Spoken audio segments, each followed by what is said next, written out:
whatever time of day it is, thank you for tuning in to Conversations with Dr. Don. For your first-time viewers, Conversations with Dr. Don is an ongoing series of one-hour standalone talk shows where I interview interesting people like most of you out there about who they are as unique, one-of-a-kind individuals and about whatever it is that we have decided to talk about. Tonight we're going to talk about up Fanno Creek and the life and history of a watershed activist, Eric L. Lindstrom. That's me. Welcome to the show. Thank you very much for having me. I'm glad to be here. I'm looking forward to having you because I've done the book, and it is not because you're a guest, but it is a terrific read. It's really Thank good. you. Thank you very much. It's really good. It's entertaining. It's very human interest kind of a thing, and technical, and I can't praise it enough. Well, thank you. And so my much. wife is going to read it. You got it? That's more than my wife has done. It really is a good read, so find a copy and you'll enjoy it as much as I have enjoyed it. And I'll probably reread it too. It's that entertaining in addition to being educational. And I had no idea what the Watershed was really about. I knew a few words about it and that was it. But she really got into it as we'll go into it in the second half of the show. Right. But as you know, the first half of the show we'll talk about who you are. Okay. And how you got to be what you are today. Okay. How are you feeling right now? I'm feeling pretty good. You know, I'm fine. I'm ready to go. I was nervous a few minutes ago, but you're so calm and you calmed me down. Okay. Well, yeah, I'm feeling really rock steady. Yeah. So let's get started with the bio segment. Okay. And I was looking through the material you sent me, and your history of your education and accomplishments in those fields is just as long as both my arms. You've done so darn many things, and then you turn around and become involved like some sort of a tree hugger or something, you know? Yeah, absolutely. Snail darter lover. Snail darter lover, thank you. Absolutely. I better stop gushing about the book. People will think I'm going overboard. So, your name is Eric L. Lindstrom. That's correct. What's the L stand for? Leon. Leon. Don't tell anybody. Okay. Eric Lindstrom. Where does Leon come from? That doesn't fit up. But my mother had a real quandary finding a name to go with Lindstrom that she could stomach, and her first choice was Leon, but my father hated it, so I'm Eric, and I'm glad that my father. I don't care much for Leon, but you know what's in a name. Conversation. Yeah, conversation. Yeah. Yeah. I'm the one and only Eric L. Lindstrom in the family, but there are quite a few Eric L's around the country these days. When I was a kid growing up, there weren't any Swedes where I was growing up. I was in the South, and all my kin were back in Wisconsin and Indiana and places like that. So I had a really unique name at the time, but not anymore, especially not out here on the West Coast. Yeah. So, and you were born in Wisconsin? Actually, I was born in Rock Island, Illinois. Illinois. Mm-hmm. And what year was that? 1943. I'm a war baby. A war baby, yeah. I'm almost as old as you. No one's as old as I am. Well, that's right, except Dirt. Yeah, I remember that. Right. I always have a trick question or two for my guests. Okay. Shall I ask one right now or wait till later and surprise you? Fire away. If I would ask your best friend, who is Eric? What would your best friend say? What would he or she? Eric is what? Well, my best friend would say he's a jarhead. First person. Eric is. Pretend you're your best friend. Eric is a jarhead. SOB. He would say that. I don't believe I'm hearing this. That's well, my best friend was in the Navy, and and I was in the Marines when we met, and or shortly before we met, and we've always kidded each other about that, and to us that actually makes a big difference. So that's a loving. Oh, very much so. We're very different, but we're champions of each other. And if he's ever in need, then I'm there, and I know he'll be if I ever need anything. But we don't need anything. So. Where is he now? He's in Dallas, Texas. Mm-hmm. My old stomping grounds. Yeah. I just saw him last week. It was great. I don't get to see them very often, but it's always good. It's almost like, you know how it is with somebody that you really are close to. You step away for a couple of years, it's like you step away for a couple of minutes, and you get back together again, and it's good. Yeah. So it's like that. You got brothers and sisters? I'm it. You have it. How come they took one look at you and said, we don't want no more like Do you want to hear the story? Yes, please. Well, my mom and dad were standing out in front of the house talking about whether or not to have another kid. This is what my father told me. And we lived in California at the time, and I had been put down from my nap. And they heard this heard a big crash and then this blood-curdling scream from the back of the house. They ran around the back, and I had been in there, but instead of sleeping, I was doing trampoline on my bed and tramped myself right out through a plate glass window. Really? And my father picked me up, turned around, gave me to my mother, and said, "Never in a million years." And so that's why I'm an only child. What a story. That's supposed to be the true story.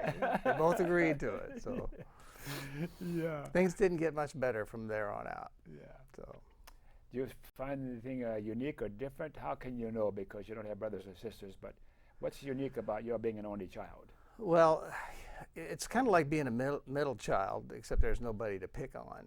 And so you feel like, you're in control of everything, you're responsible for everything. And so you have an overdeveloped sense of importance, self-importance, and at the same time, an overdeveloped sense of responsibility. And so you're always constantly struggling between those two things. Mm-hmm. At least that's what my wife tells me, and she's a middle child, so. Uh-huh.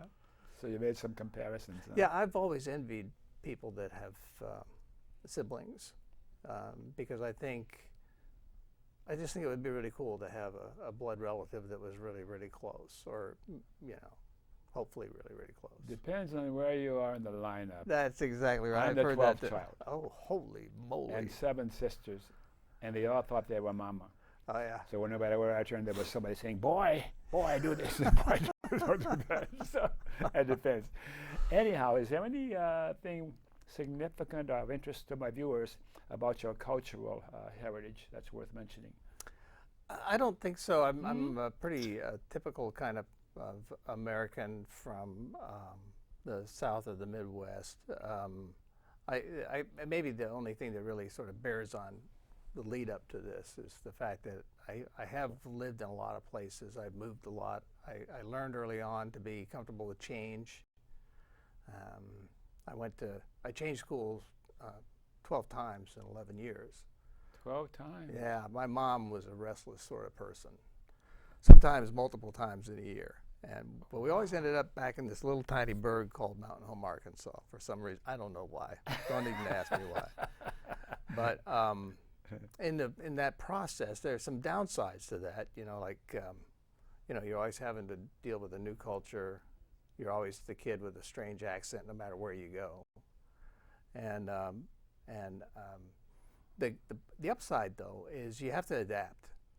And you also have an opportunity to see a lot more things in a lot different ways than you would as a more traditionally brought up kid. I was the son of a single woman or a divorced woman at a time when being divorced was a real stigma, and where being on your own with your kid was really it's always a tremendous burden, but it was really a tough burden back in the 50s. Mm-hmm. So I think there's actually more benefit from that for me as a child. I think it was really rough for my mom, but I think as an adult, it's helped me be more sensitive and more empathetic with a lot of actually contemporary problems that women and men face.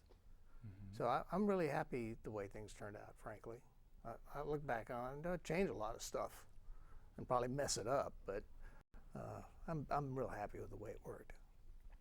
Did religion play a part in your upbringing? Religion and philosophy. My mother, who obviously was a huge influence on me, because I keep saying my mother, she was a very intelligent woman, but she was not very well educated. So she educated herself. She was a self-learner. Mm-hmm. One of the first books I remember seeing was Kant's Critique of Pure Reason, and she actually read it. Most people just buy it and look at it and say, I can't read this stuff. Yeah, me too. I tried. God knows I tried. But I had, I was lucky to have a lot of literature around the house. I was reading Steinbeck and Hemingway when I was like 11 or 12. Henry Miller? Actually, my mom hated Henry Miller because she was also very much a prude. But I got to Miller when I got into high school, and I thought he was pretty cool and very interesting.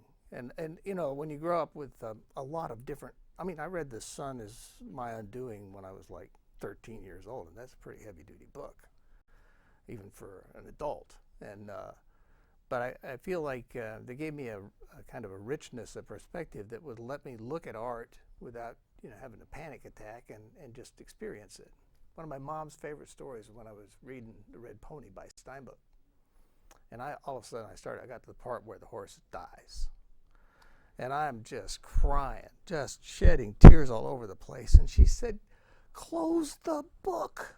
And I said, "Oh, it's so good." You know, so I think that, you know, I ended up being an artist, a photographer, and I'm a bit of an artist today. And I'm a writer. And I think all that kind of richness of environment and being able to read at a very early age and being encouraged to read at an early age made a huge difference. Mm-hmm. How about your formal education? We only got about 2 hours, so you can't give me the entire picture here. Yeah, you better keep a close eye on the clock. Say a little about that, if you will. Well, I got my bachelor's degree in fine arts from the Art Center College in Los Angeles. It's in Pasadena now. Mm-hmm. And I was lucky enough to get a scholarship. I could never afford all the education I got. I got really lucky. I got a scholarship to help me finish school there. I went out in the field and became a photographer and worked for a number of years, but I was always interested in education. And when I finally had a chance to go back to school as part of my role as a beginning administrator in adult education, I got my master's in adult education from Seattle University, and that was a free ride. And then that was from 93 to 96, and then in 98 I went back to school to get my doctorate at Oregon State University. You couldn't get enough of that education stuff. I love to learn. In fact, I'm a learning junkie, and I'm a reading junkie. I don't care if whatever it is. I could spend some time learning about that glass of water right there and actually benefit from it. I think we always do. So anyway, I've had a lot of education formally, a lot of training. Besides the education, I was trained as an electronics technician when I was in the Marine. I was trained as a radio operator when I got out in the field. I was trained as a combat infantryman when I got out in the field. I mean, you know, there's all this training that you don't think about too much, but it's ongoing if you're in the right kind of places at the right time, and it always makes a difference in your life. Sure.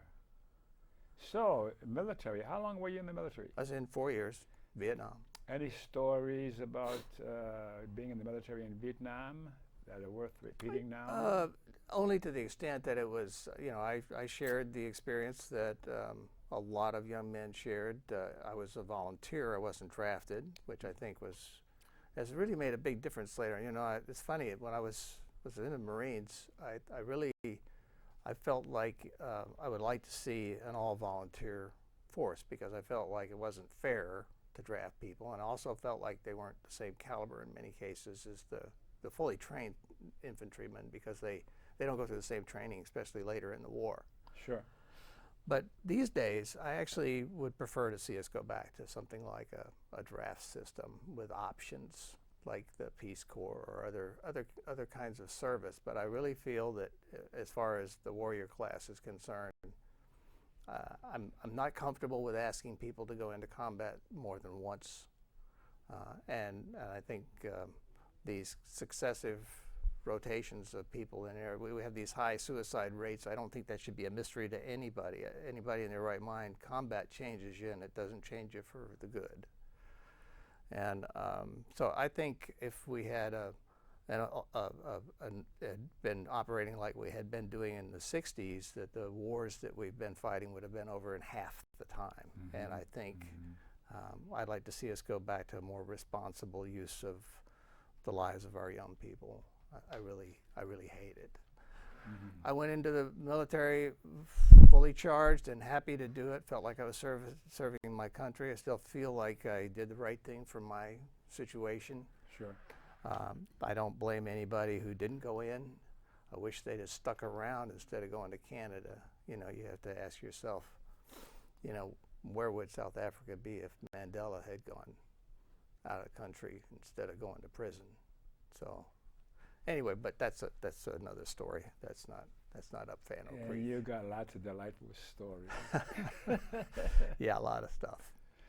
You got a partner, boyfriend, girlfriend? I have an absolutely fabulous wife. Her name is Kitty. We've been married 34 years. 34 years. Yeah, and that's my second marriage. So, but she's a fabulous partner, and she's been tremendously supportive. She's a little younger than I am, so she's still unfortunately working, whereas I'm able to play all the time. So that's something we're working through. But I'm the luckiest guy alive, no question about that. Yeah. Any children? I have 3 children. I have, and I love them very much. And then I have 4 grandchildren that I'm absolutely crazy about. I'm one of those guys that I used to think, oh, give me a break. But when, you know, grandchildren to me are the best thing there is. Absolutely the best. I agree. The Aren't white they hair wonderful? Oh, Yeah. God. I have stories about just looking at babies and little kids in the supermarket with mom or with Yeah, dad. it's a little creepy, isn't it? But I can't help it. I mean, you know, I have the same reaction when I see a baby that I have when I see the Dalai Lama. I smile. There's just something about a kid that's just, you know, just wow, that's the best thing. It occurred to me, I don't know why it came to me last week, the word precious. I was trying to find a word to describe my reaction when I see a baby in a cart in a supermarket, and baby looks around and sees me for the first time, and mom isn't even aware baby and I are connecting, and he smiles at me. And precious is the only word I can think of to describe. And it's a good word. That's a good word because, I mean, it's a priceless thing. It's the most common thing on the planet, or one of them. You know, I mean, people are around all over the place. They all come from little babies. I mean, it's not like a big deal. But I think it's partly because of, maybe it's a sense of understanding what they really signify and the potential that they have. You know, because I'm interested in learning. In fact, I'm crazy about learning. My favorite class of students is like from 2 to 4 because you can actually literally watch them learn. And so, and that's a good thing. I mean, it just makes you feel good, you know, even when it's tough stuff. So they're an endless source of pleasure and enlightenment. I think if we paid more attention to little kids, we'd be in a lot better shape. No question about my mind about it at all. I think it's a given that there's something that goes on inside of the human animal when they're with a baby or a youngster, where we're required genetically to love and to want to hold, to have this kind of feeling, which will then require us to pay attention to and care for and hug and love that little life that's just budding. And I can go on forever with this. Yeah. Let's move on. Well, I would agree with you on that. I personally believe that there's a little bit of a transcendental element to that too, though. Yeah. Do you care to say anything about your political persuasion, or your left, right, center, or nothing at all that you care to disclose? I'm an independent, and according to a test that I took just the other day, I'm sort of slightly liberal. Watch your mouth. I know. Yeah. Well, my parents would be cringing, but I mean that's what kids are for, is to make their parents cringe. I really have drifted from being very much in the conservative realm to much more progressive, especially on social issues. It's funny, when you come down on social issues, I'm pretty liberal. When you come down on political and economic issues, especially international issues, I'm still a little bit to the right of center. Mm-hmm. Because I'm one of those people who still believe it's a pretty tough, vicious world out there, and that we better be ready at all times. On the other hand, I really don't like the way that we treat each other on a civil basis, and so I'd like to see even further advancements. As I mentioned earlier, for example, I was raised by a woman. I know what a single woman goes through, a mother, and I feel like women's issues are really legitimate and they need to be addressed more effectively. In fact, there was a great show the other night last night I think it was on PBS. About 3 hours. Yeah. I haven't seen it yet. I recorded it. I took 2 hours of it, and then I just had to crash. But I mean, it's just a great insight into the social and political issues that women face. Mm-hmm. I'm critical of some particular stances, but at the same time, that doesn't mean that I'm not in favor of seeing some real change. Mm-hmm. Part of it's just about how you change it and how much time you give people to adjust to stuff. You know, I think the best example of that is busing. When I was a kid, I went to the first integrated high school in Tulsa, Oklahoma. And until then, I'd really never spent any time with African American kids. I really had no conception of racism because it was simply not even an option. Yeah.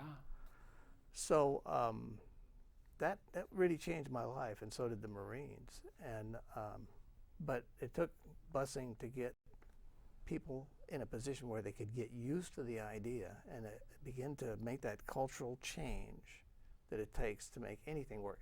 You know, laws and stuff, you got to have them, but they don't really make the thing work. What makes it work is when people embrace it and say, this is the way it's going to be. They live it, yeah. They walk it, they talk it.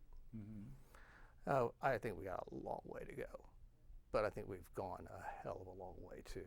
So I'm very optimistic about the future. Well, I had a comment to make a few comments ago, and I think maybe we've lost the thread here. Yeah, but I'm sorry. I won't. No, you're doing great. But I'm going to go back to it anyhow. I thought about the bonobos. You familiar with the bonobos? B-O-N-O-B-O-S. Well, it sounds familiar, but I can't register it. It's some people who say it's a chimpanzee. It's in that family. Oh yeah. Species that are independent and unique. And you know, the one unique feature about them that stands out, they don't have any serious problems or fights or conflicts. They solve every problem or issue with sex. Google bonobos. It's the only species that. Gee, I've tried that and it didn't work for me. That's fascinating. I had no idea. Gosh, I will look that up. Find it just I will look that up. That's fascinating. And you viewers out there too, Ed. Yeah, absolutely. Anyhow, I'm an idealist and a dreamer, and I'm always looking for some obscure, probably idea to have us get along better with each other and be more loving and kind to each other within species and interspecies relationships too. But Google bonobos. I'll do that for sure. Any memberships in political, social, or civic organizations that the viewers may be interested in? Yeah, I'm very active in the Tualatin River Keepers, which is a great organization. And that's in Oregon here. That's in Oregon. That's here in the Tualatin, or it's in the Tualatin Basin. We're actually in Portland, but it's part of the River Keeper network. I mean, there's a lot of different River Keeper. They're all independent, but they also relate to each other, and they're a great stewardship and education organization. How long have you been a member of them? About 5 years. Uh-huh. And I'm a member of the Audubon Society. We have the best Audubon Society in America here, and I really support them. I probably, on paper, would look like a raven environmentalist, but I'm not. I'm actually a conservationist. I've got it right here in black and white. I'm actually a conservationist if you go back to old times and look at it fairly technically. But that's a whole different and really not a very important argument, because for most people these days, they really are interchangeable, and we'll just go with the way it is these days. Yeah. I tend to split hairs, but that's just because I'm argumentative. So that's about it. I don't belong to any political parties. I've never been more active than writing a check. That might change. I might actually become a little bit more politically active, partly because of my feelings, and partly because, I have time. I really feel for younger people these days. By that I mean people in their 40s or 30s who are raising their families, the mom and the dad typically, or at least the mom, and that kind of thing. And where do they have time to go out there and deal with anything other than the real grunt issues of survival? And I think that's unfair, and I don't like it. And that's one of the things culturally I think we need to address, is how to get back to the point where a person isn't their job, and they're not some cipher in a law book, not some kind of a work unit. I really hate that whole approach. So until we can do that, though, those of us that are free to spend our time have a double responsibility to spend it wisely. Mm-hmm. One more question. How about persons from the past or alive today that you particularly look up to or admire? Any names come to mind for you? Absolutely. My first and foremost number one guy is the Dalai Lama. Dalai Lama. I just think he is so cool. I think he is such a treasure. And he walks his talk. He is a fearless man. He's a compassionate man. He's a liberal man in the sense that he is open to anything that's positive and good, and absolutely not open to anything that isn't. And I just really think he's something to cherish. Are you a Buddhist? You know, I probably could be, but I'm kind of like a non-denominational flake right now, and I'm comfortable with that. I was thinking about this on this afternoon. The doorbell rang just before I came over here, and here are these two very nicely dressed young men, and they're Mormon missionaries. Yeah. And I have quite a few friends actually that are Mormons and missionaries. A lot of Lindstroms are Mormons because they come from up north, you know. Sure. And the young man said, we're missionaries and we'd like to talk to you. And I said, well, one, I've got a meeting I've got to go to, and two, I'm really not interested in the Mormon faith. I've read about it, I've studied it, I'm just not interested in it. But thank you for coming by. And the other young man said, that's fine and everything. He says, he looked around, they're on the front porch, and he says, do you need any help with anything? Can we provide any service before we go? And I thought, wow, that's cool, that's nice. I said, no, thank you, but I really appreciate that. And so as they were walking away, that struck me as the most important part of their faith, is that they conform to what they believe, and their acts are designed to help people. They're not designed to recruit people. That's what makes the Dalai Lama, for example, so cool. He's not trying to recruit anybody. In fact, the last thing he would ever do is recruit somebody. He'd like to enlighten you, and he will enlighten you, but he would never recruit you. So it's not a sales job. It's like from here. Sorry. Yeah. People that, and you can tell it when you meet them, and at least after a little while you can. And so I really don't care what their religion is or their politics or anything else. If they're focused in that particular direction, then gosh, they're awesome people, and I want to be around them. If you were to meet the Buddha on the road, what would you do? How do you know I haven't? How do you know I haven't found him in a bush? Oops. You know? I don't think I would do anything. I would think, I think if I was really going to be in my Zen box, I would just pass him by. Yeah. Because that's the Buddha. Now, if I met Christ, I would fall down just like Saul did. Yeah. But it hadn't happened, so. Are you an ex-Christian or a recovering Christian or what? No, I've never embraced Christianity because I've never had the experience. Mm-hmm. But I have many, many Christian friends, and I believe them, and I believe in the integrity of their thinking and their experience, whether I believe it's real or not. And that, to me, again, it's the most important thing, is what's really inside that person. Okay. Well, if we don't take a break. Yeah, what were we talking about? Yeah. What about this stupid book we've got out here, right? We're gonna get I knew you were going to do this to me, but that's Can all right. we take a little break in there, Mr. Control Room, Mr. E? Golly. Thanks a lot.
such a good time visiting when the cameras are off of us, but we're going to continue on anyhow and go into the second half of the show where we will talk about Watershed and Fanno Creek and those kinds of things.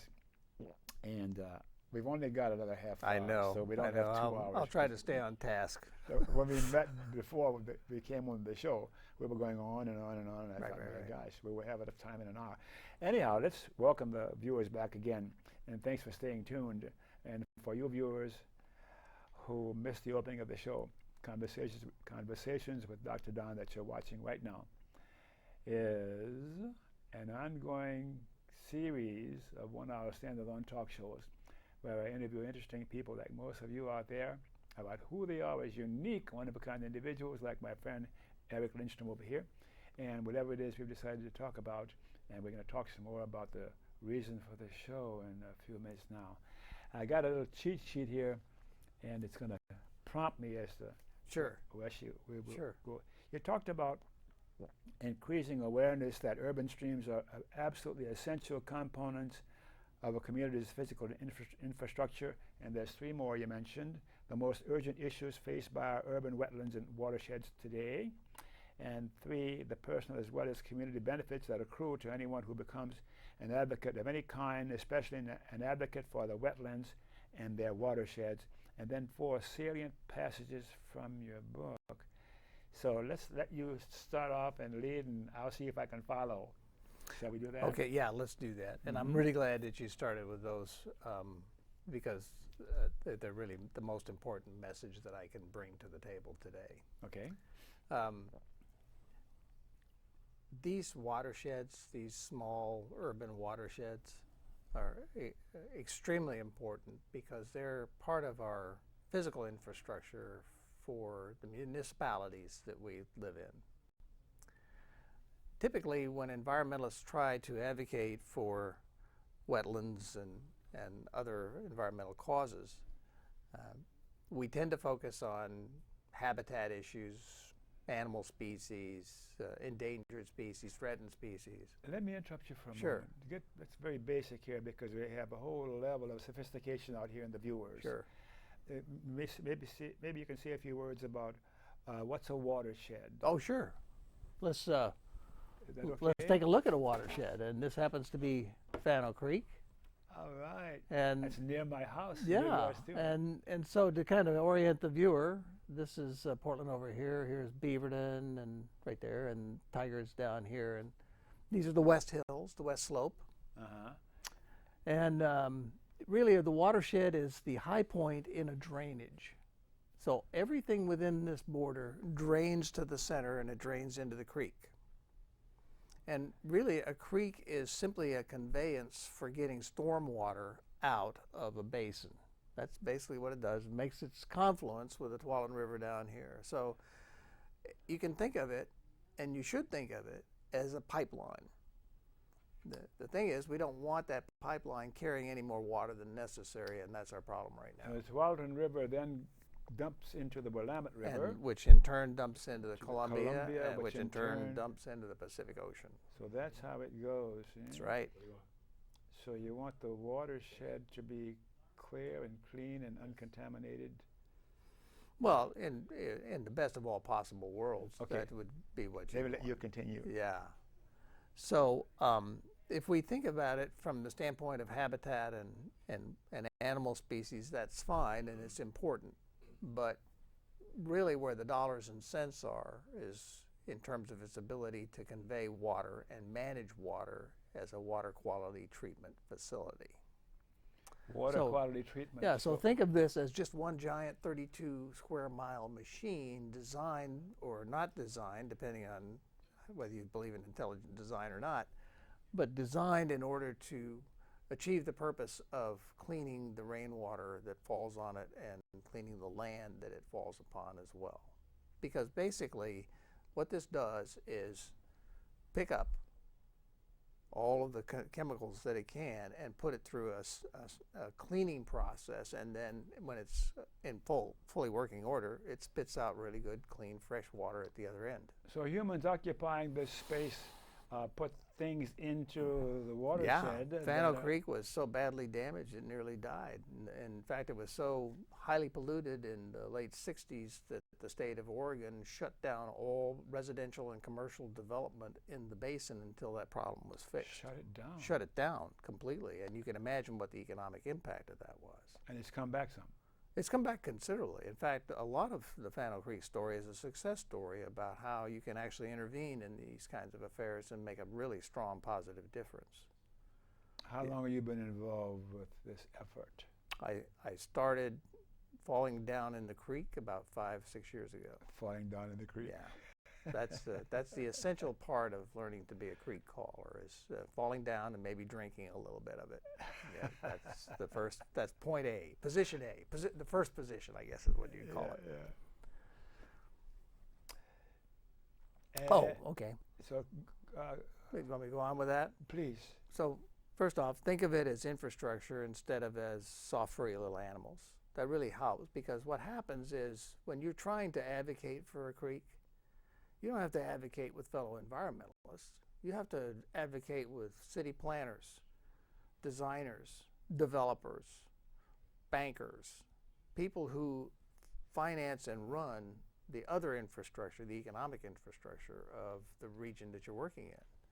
Those arguments, though they may appeal to them personally, don't appeal to them professionally because there's not a dollar sign or a balance sheet or anything like that that they can go to and really see equivalence.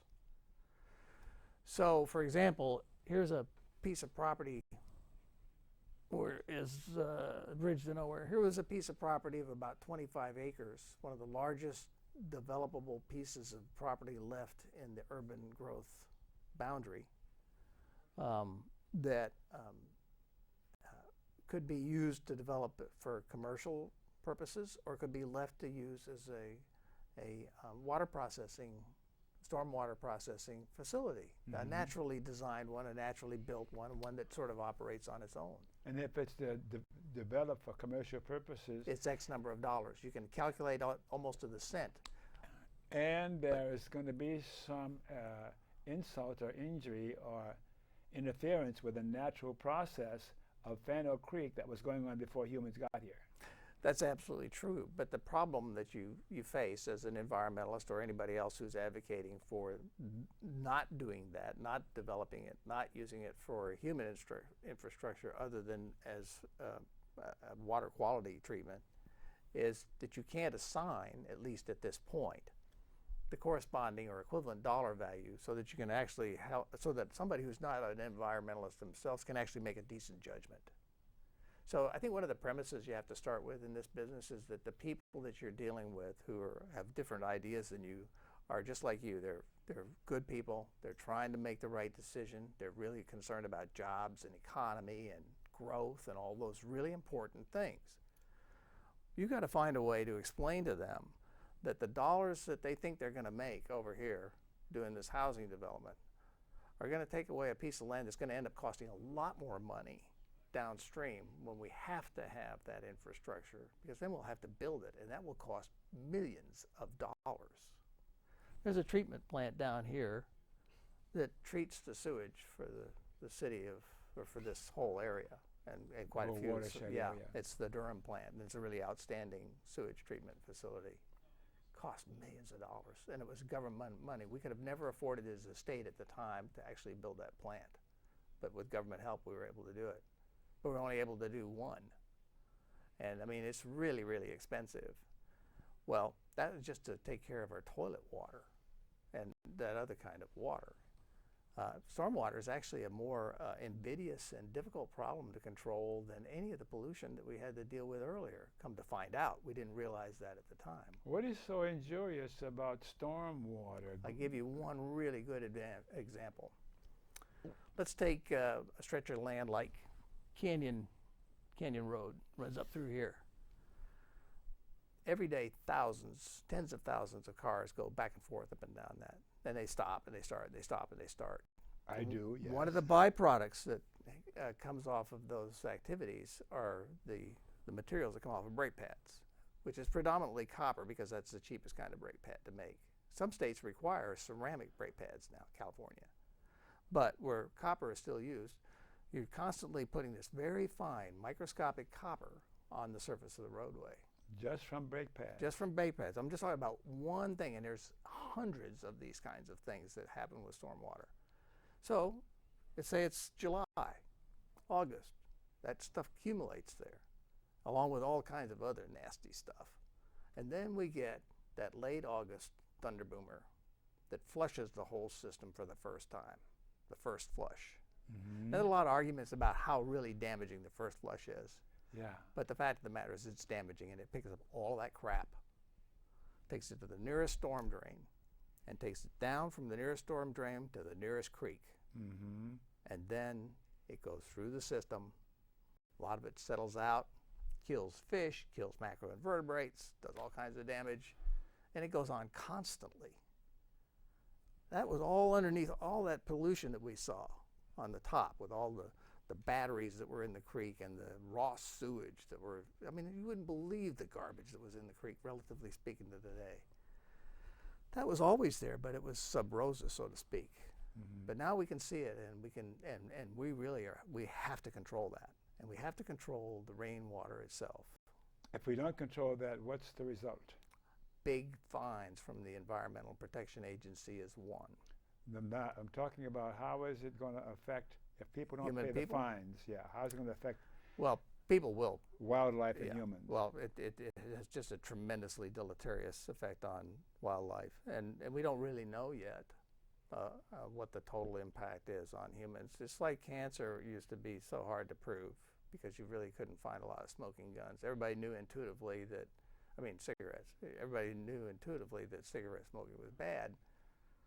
Nobody could prove it conclusively. And so with a lot of these kinds of pollutants and issues, it's really hard to find a definitive answer. But we know, for example, that in these streams are all kinds of drugs. You know what the most common drug found in Fanno Creek is? What? I forget the name of it, but it's one of those that they use to treat autism. What's it doing in the creek? Nobody knows where it came from. Sorry about that. Another one is caffeine. And caffeine, Caffeine I in drink the creek? coffee, lots of caffeine, relatively speaking. Now, sometimes this stuff is just in trace amounts, but sometimes it's actually significant amounts. And Then collective. the fish can't sleep, can they? Well, no, they can't. They can't. But, it's the collective. In fact, one of the chapters in my book is called 1,000 Cuts. That's actually the first book in my story of Fanno Creek. And are you familiar with 1,000 Cuts? That's a type of Chinese execution they used to carry out. Yes, I remember now. So that any one cut would never hurt anybody or kill them anyway. But the accumulation of those 1,000 cuts ends up with instantaneous death. Yeah. So it's an art as well as a horrible thing to do. That's really what happens to these streams. Fanno Creek is just dying the death of 1,000 cuts. There are more Fanno Creeks in Oregon and other parts of the country, Oh too? my gosh. That's what makes it so special. It's not special at all. There's tens and tens of thousands of these creeks everywhere, and they all have the same kind of characteristics. Back in Dallas, I went through a creek called Joe's Creek. The upper reaches of that look just like the upper reaches of Fanno Creek.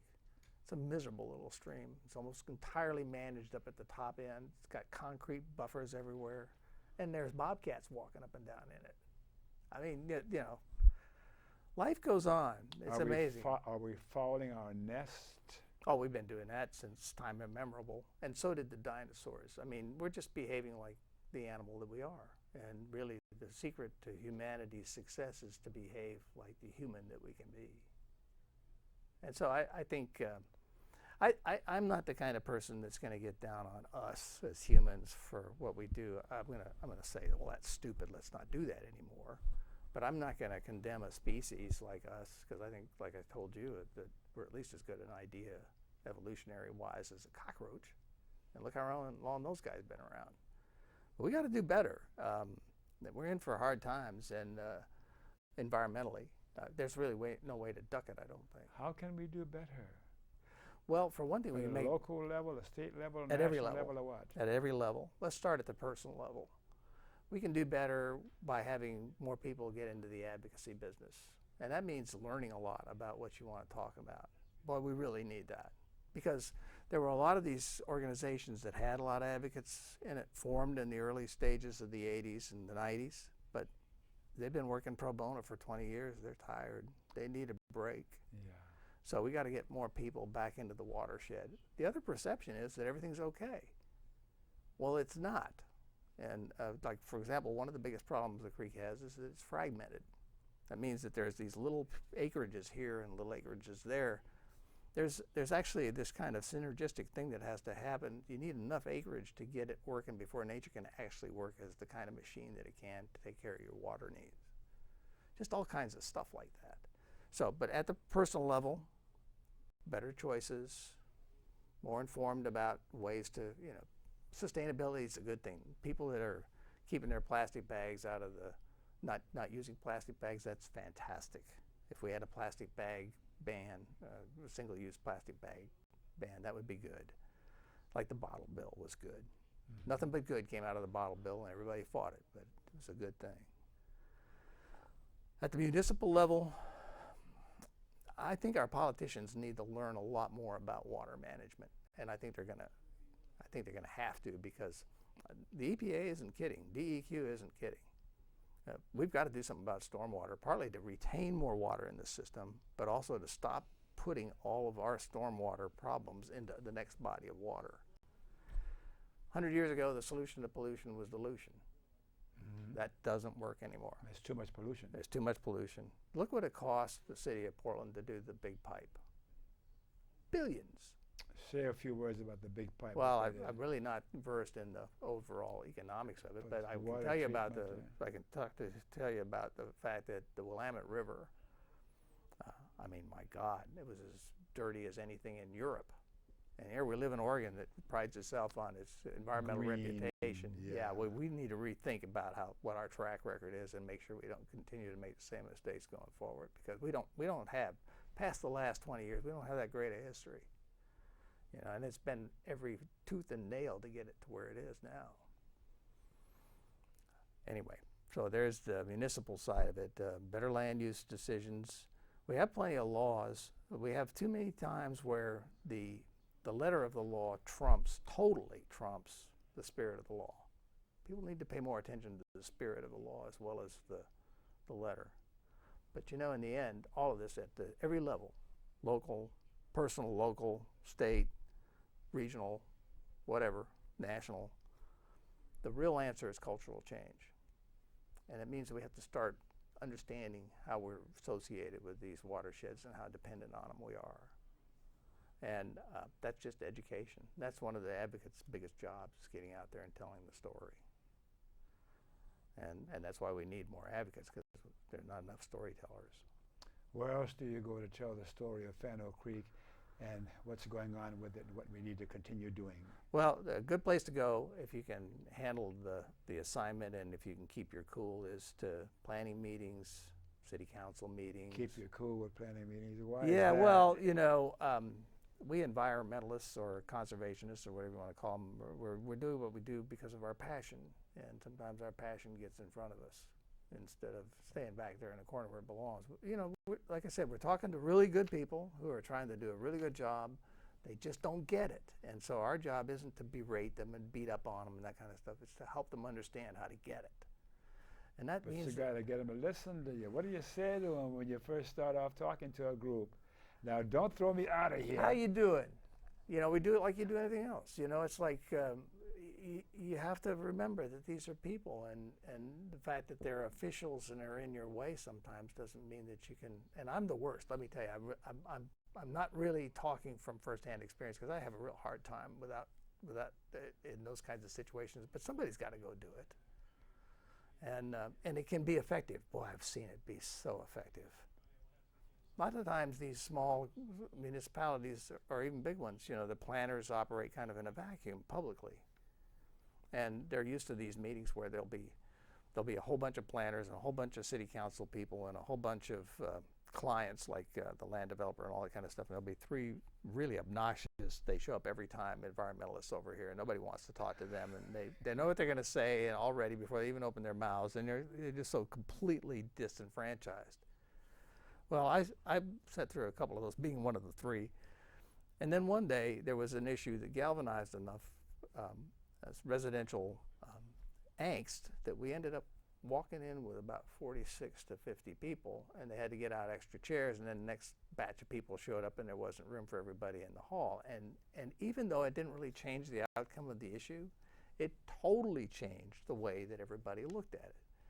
And it makes sense. If you're in a planning committee and you're meeting and there's nobody out in front of you and you're only dealing with your fellow planners, I mean, that's your perspective, and that's okay. But you know, people getting out and doing something, it works in every other aspect of the political life. Why wouldn't it work for the environmental? And that's what we need to do. That's what I'm doing. So earlier on with your work, you found a lot of frustration in dealing with the authorities and the people who had some say-so about the condition of Fanno Creek. And I think I remember a few times where you kept going back and back and back. Well, I think it's really important to remember that I was really naive politically. It's hard to imagine that a guy my age could be so naive politically, but partly because I just refused to pay any attention to anything political because it made me so sick. Well, I'm naive too. I've learned so much just by reading your book when it comes to those kinds of things. And the one thing that I really was guilty of is I really thought of it as me and them instead of us. And so I didn't try to work with the planners. I didn't try to understand what their perspective was. I just came in there madder than hell about what they were making their mind up about. And that's really a dumb way to do things, besides the fact that it's not really a very nice way to do things. It's really ineffective, and it's really dumb. I mean, how can you criticize something that you don't know anything about? That's not right. And so I've taken the time to kind of get to know folks and understand how they're wired and what their issues are. And it's really amazing, you know, if you pay attention to other people and try to understand what their issues are, and they realize you're actually trying to understand what their issues are, they're kind of glad to see you. But if you don't understand what their issues are and you don't give a damn, they don't want to see you. Who can blame them? I mean, you know, so I think, you know, it's a civic government, so maybe it needs to be a civil government. And before I get completely out of this, I do want to mention one thing about the benefits of advocacy, because that's the other most important thing here, is I can't describe how much value there is to being an advocate and how much value there is from being an advocate to the person itself. It just changes you in ways that are so cool. So I hope everybody that's watching will have a desire to go out and get in the creek and become an advocate for it, or anything, advocate. And all that mud and muck. Oh, it's wonderful. Get it in your shoes, get cold, watch the beaver, watch the otter, watch the heron, try to understand, try to be one with the watershed for once. Just let it go. It is just such great therapy. But you don't go down there and hang on for 30 minutes and come back. You got to be down there longer than that. No, I think you know what? I think if your first trip down there is 30 minutes, you'll be back there for an hour. If your first trip down there for 5 minutes, you'll be back for 30 minutes. I mean, it gets you. You don't. It came and got me. I had no intention of getting involved. I was not going to get involved. Look at me now. Total mess. You're passionate. Now, we're almost running out of time. So, think of what you could say to our viewers that may be of use for them to learn more or to go out and do something now. What would you say based on what's happened here tonight? Join an organization like TRK and let them school you. TRK is what? Tualatin River Keepers. For the Audubon. They have all kinds of educational activities for you and your family, and they will school you on a lot of these issues, and you can count on the schooling they give you to be balanced and mature. And that would be the first thing. And maybe the biggest thing is just give a damn. Take the time to give a damn. Okay, it's close to time for us to stop visiting and get ready to say good night. It's been delightful. Well, thank you so much. It's been great. I really appreciate it. All over the map today, but that's the way it goes. You betcha. So keep your pens and pencils handy. You may want to jot down something that will show you in the closing credits. Thanks again for watching, and give us feedback, both positive and negative. Oh, we got to talk to you about public service announcements. There's a broadcast schedule for the show, when you can watch the show, what channels and what day and what time. And to watch my shows on the web, go to my website, donbaham.com, and click on favorite links, and you'll learn how to have my shows be up on the web. And the ACLU, the American Civil Liberties Union, without the ACLU, I don't know where our civil liberties would be nowadays. I've been an ACLU member for 3,000 years. Now, the next PSA, to get my shows broadcast regularly by your local public access station, go to www.pegmedia.org and learn how you can have my shows broadcast from where you are in other parts of the country. And end corporate personhood, go to www.pegmedia.org. We've got to end corporate personhood, because corporations are not persons, and that's why we're struggling so much right now in our country, because corporations are treated like human beings. What else do we have? My favorite thought for the day. Yeah. Remember KFC? Not Kentucky Fried Chicken. Dr. Don's KFC. Kind, friendly, and charitable. Be kind. Yeah. And be friendly. And be charitable. To you too. Yeah, absolutely. You too. And you too. Good night.